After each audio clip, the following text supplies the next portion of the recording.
La informació sempre a punt.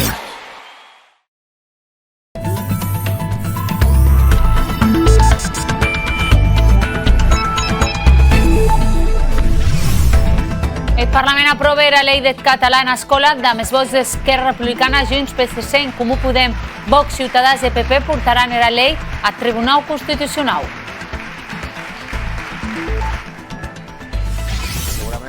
El portaveu d'Esquerra en Congrés, Gabriel Rufián, qualifica de tarat al president Carles Puigdemont per haver proclamat la independència. Per Aragonès, l'ho desaprova i li demana una correcció. Els menors de 35 anys ja poden demanar ajuda en tot lloguer.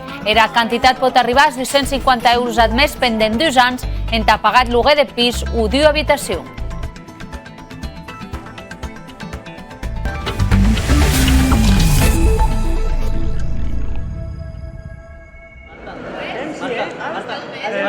Foto de família en Parlament dels partits que han sostingut a la nova llei del català en escola. El ple de la Cambra l'ha aprovada amb 102 vots a favor, 29 en contra i 1 abstenció.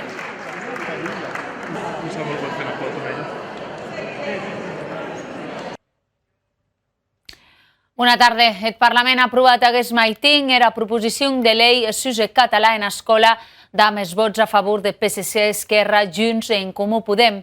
La proposició estableix que el català és l'idioma normalment empleat com a llengua vehicular en aprenentatge en sistema educatiu i també en usatge normal en acollida dels escolars nouvinguts. A tal mateix el text recull que el castellà serà d'usatge dels estudis i serà empleat en els termes que determinen els projectes lingüístics de cada centre. El ple ha refusat les esmenes a la totalitat presentades per Vox, Ciutadans i el PP, que han ja anunciat que portaran la llei al Tribunal Constitucional. El president de la Generalitat, Pere Aragonès, ha volgut destacar el consens amb què s'ha aprovat aquesta llei.